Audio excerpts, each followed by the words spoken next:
Assalamualaikum warahmatullahi wabarakatuh. Sebelumnya perkenalkan nama saya Dirgo Putra Pradana dengan NIM akhir 078. Di sini saya akan mempresentasikan hasil jawaban dari UAS proses manufaktur 2. Sambungan dan posisi pengelasan. Yang pertama ada boot joint. Dua permukaan datar dari potongan material disatukan secara langsung untuk kelebihannya, yaitu sambungan ini menghasilkan bentuk yang paling kuat dan paling efisien dalam penggunaan material. Untuk kekurangannya memerlukan persiapan permukaan yang baik dan teknik pengelasan yang lebih presisi. Untuk corner joint sendiri, dua permukaan yang bertemu pada sudut 90 derajat disatukan. Untuk kelebihannya yaitu mudah diaplikasikan untuk berbagai bentuk struktur, dan kekurangannya yaitu kekuatan sambungan ini sedikit lebih rendah dibandingkan dari joint. Untuk lap joint sendiri, sebuah permukaan material ditumpangkan pada permukaan material lainnya lalu disatukan. Kelebihannya yaitu mudah diaplikasikan dan tidak memerlukan persiapan permukaan yang terlalu presisi. Untuk kekurangannya yaitu kurang kuat dibandingkan boot joint dan membutuhkan lebih banyak material las. Untuk T-joint, permukaan ujung dari sebuah material disatukan dengan sisi dari material lainnya hingga membentuk huruf T. Untuk kelebihannya cocok untuk menyatukan pipa atau balok dengan cara tegak lurus. Kekurangannya memerlukan teknik pengelasan yang lebih teliti untuk memastikan penetrasi las yang lebih baik. Untuk edge joint, dua buah sisi atau ujung material yang tipis disatukan dengan cara ditekuk dan saling tumpuk. Kemudian sambungan disebut dilas. Untuk kelebihannya yaitu membuat hasil akhir sambungan terlihat lebih halus dan rapi. Kekurangannya yaitu tidak bisa digunakan untuk material yang tebal dan membutuhkan persiapan material yang lebih rumit. Untuk posisi pengelasan ada fill weld, digunakan untuk menyatukan dua permukaan material yang saling tegak lurus atau membentuk sudut. Untuk groove weld, digunakan untuk menyatukan dua permukaan material yang rata. Flat position, benda kerja diletakkan pada permukaan datar dan pengelasan dilakukan dari atas ke bawah. Horizontal position, benda kerja diletakkan mendatar dan pengelasan dilakukan dari arah samping. Untuk vertical position, benda kerja diletakkan secara vertikal dan pengelasan dilakukan dari bawah ke atas atau uphill atau dari atas ke bawah atau downhill. Untuk perencanaan pengelasan, bagian perencanaan yaitu yang pertama memahami desain dan spesifikasi, yang kedua pemilihan proses pengelasan, yang ketiga pemilihan material pengisi, yang keempat persiapan prosedur pengelasan, yang kelima pemilihan perlengkapan dan peralatan, yang keenam persiapan benda kerja yang akan dilas, yang ketujuh yaitu penilaian kualifikasi dari juru las, yang kedelapan inspeksi dan pengujian. Untuk prosedurnya sendiri, yang pertama persiapan yang terdiri dari persiapan benda kerja dan peralatan perlengkapan, persiapan lingkungan kerja, dan persiapan diri. Untuk pelaksanaannya, pemilihan parameter pengelasan, pembentukan las, dan penyelesaian las. Pasca, perlakuan setelah pengelasan dan pembersihan. Untuk teknik pengelasan ada 5, yaitu las tumpul, digunakan pada dua plat logam yang tebalnya sama. Untuk las sudut, digunakan pada dua logam yang membentuk sudut. Las lap, digunakan pada dua plat logam yang posisinya tumbang tindih. Las T, yaitu digunakan pada 3 plat logam di mana salah satunya tegak lurus dibanding yang lainnya. Untuk las bit on plate, itu menghasilkan lasan bit yang seragam. Untuk persiapannya, yang pertama ada persiapan benda kerja, yang kedua persiapan peralatan dan perlengkapan, yang ketiga persiapan lingkungan kerja, dan yang terakhir adalah persiapan untuk diri.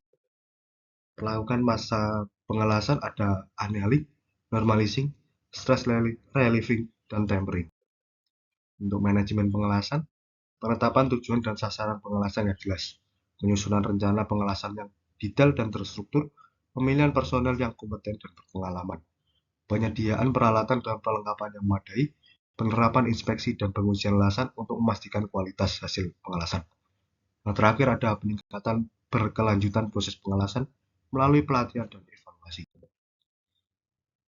Untuk bagian K3, identifikasi bahaya, yaitu kenali bahaya yang terdapat terjadi selama proses pengelasan seperti paparan asap dan gas las, percikan api, sengatan listrik, dan radiasi UV. Untuk penilaian resiko, evaluasi resiko yang terkait dengan setiap bahaya dan terapkan langkah-langkah pengendalian yang sesuai. Untuk pengendalian resiko, gunakan berbagai metode untuk mengendalikan resiko, seperti ventilasi, penggunaan APD, dan pelatihan keselamatan. Untuk pemantauan dan evaluasi, pantau efek aktivitas langkah-langkah pengendalian risiko, dan lakukan evaluasi secara berkala untuk memastikan K3 dalam pengelasan terjaga. Ada beberapa peralatan untuk keselamatan kerja, antara lain ada masker las, sarung tangan las, baju tahan api, sepatu bot las, topi las, dan peredam suara untuk melindungi telinga dari kebisingan. Bahaya-bahaya pada pengelasan ada 3. Yang pertama ada fisik, yaitu antara lain luka bakar, paparan asap, sengat listrik. Yang kedua ada kesehatan, terkait penyakit pernapasan, penyakit mata, maupun penyakit penularan. Untuk keselamatannya sendiri ada kebakaran, ledakan, dan kecelakaan kerja. Untuk las pada bejana tekan dan pipa biasanya menggunakan jenis pengelasan SMAW, GMAW, GTAW, dan SAW. Untuk pertimbangan penting pada pengelasan bejana ini, pilihlah jenis las tergantung pada material bejana atau pipa yang digunakan, ketebalan, dan tekanan operasi. Pengelasan harus memenuhi standar kode yang relevan. Untuk prosedur pengelasan yang tepat harus diikuti untuk memastikan kualitas dan keamanan pengelasan. Untuk las pada saluran pipa, jenis pengelasan yang digunakan yaitu SMAW, GMAW, dan GTAW. Untuk pertimbangan, pemilihan jenis las tergantung pada material pipa, diameter, dan tekanan operasi. Pengelasan harus memenuhi standar kode yang relevan, misalnya ASME B31.3. Posisi pengelasan harus dipertimbangkan dalam memilih teknik pengelasan. Untuk las pada mesin konstruksi biasanya menggunakan pengelasan SMAW, GMAW, dan FCAW. Untuk pertimbangannya, pilihlah jenis las yang tergantung pada material mesin, ketebalan, dan beban yang akan ditanggung. Untuk pengelasan harus memenuhi standar kode yang relevan, misalnya AWS D1.1. Untuk desain las harus mempertimbangkan faktor-faktor seperti tegangan, getaran, dan siklus beban. Untuk las pada kendaraan trail, jenis pengelasan yang digunakan biasanya SMAW, GMAW, dan las termit. Untuk pertimbangannya, pengelasan harus memenuhi standar kode yang ketat, misalnya EN 15085, untuk memastikan keselamatan dan keandalan kereta api. Prosedur pengelasan yang tepat harus diikuti untuk meminimalkan distorsi dan retak. Pengelasan harus dilakukan oleh tukang las yang berkualifikasi dan pengalaman. Untuk mesin las SMAW, gambarnya sebagai berikut. Bagian-bagiannya terdiri dari sumber daya, transformator, rektifier, pengatur arus, pengatur tegangan, penjepit elektroda, kabel las, penjepit ground, perisai las, dan kipas pendingin. Untuk cara menyalakannya yaitu, yang pertama, pastikan mesin las terhubung ke sumber daya yang sesuai. Pasang elektroda yang sesuai dengan jenis material yang akan dilas, kemudian atur arus dan tegangan las sesuai dengan ketebalan material dan jenis elektroda. Setelah itu, hubungkan penjepit ground ke benda kerja, lalu nyalakan mesin las. Kemudian, sentuhkan ujung elektroda ke benda kerja untuk memulai busur. Jaga jarak elektroda yang tepat dari benda kerja selama pengelasan. Gerakkan elektroda dengan kecepatan yang stabil untuk menghasilkan las yang merata, dan jika sudah selesai, matikan mesin las. Untuk mesin las OAW, gambarnya sebagai berikut. Terdiri dari, untuk bagian-bagiannya, ada tabung gas oksigen dan asetilina, kemudian ada regulator oksigen, regulator asetilina, kemudian ada selang gas, ada torch, ada nozzle, ada flash arrestor, dan manometer, dan ada kunci pas. Cara menyalakannya sendiri yaitu, yang pertama, pastikan tabung gas terhubung dengan benar ke regulator. Yang kedua, buka tutup tabung gas oksigen dan asetilena sedikit. Yang ketiga, yaitu atur tekanan gas oksigen dan asetilena sesuai dengan jenis pengelasan dan ketebalan material. Kemudian, hubungkan torch ke selang gas oksigen dan asetilena. Yang kelima, buka katup torch untuk mengeluarkan gas. Kemudian, nyalakan api dengan korek api atau striker. Lalu, atur nyala api dengan menyesuaikan tekanan gas oksigen dan asetilena. Kemudian, sentuhkan ujung torch ke benda kerja untuk memulai pengelasan. Gerakkan torch dengan kecepatan yang stabil untuk menghasilkan las yang rata. Kemudian, tambahkan bahan pengisi sesuai kebutuhan. Kemudian, matikan katup torch setelah selesai pengelasan, lalu tutup katup tabung gas oksigen dan asetilena. Untuk setting gas oksigen dan asetilena, untuk tekanan gas oksigen gunakan pada pengelasan tipis menggunakan tekanannya 1-2 bar, pada pengelasan sedang menggunakan tekanan 2-3 bar, dan pada pengelasan tebal menggunakan 3-4 bar. Untuk tekanan gas asetilena pada pengelasan tipis menggunakan tekanan setengah sampai 1 bar, kemudian pengelasan sedang menggunakan 1-1,5 bar, dan yang terakhir ada pengelasan tebal menggunakan 1,5-2 bar. Untuk cara memegang elektroda yang benar, pilih pemegang elektroda yang tepat. Pastikan pemegang elektroda sesuai dengan ukuran elektroda yang akan digunakan. Kemudian pasang elektroda pada pemegang elektroda. Pastikan elektroda terpasang dengan kuat dan kencang. Pegang pemegang elektroda dengan nyaman, biasanya menggunakan tangan yang dominan atau tangan yang paling kuat. Terus pastikan jari-jari Anda tidak menyentuh elektroda yang panas. Kemudian posisikan elektroda pada sudut yang tepat.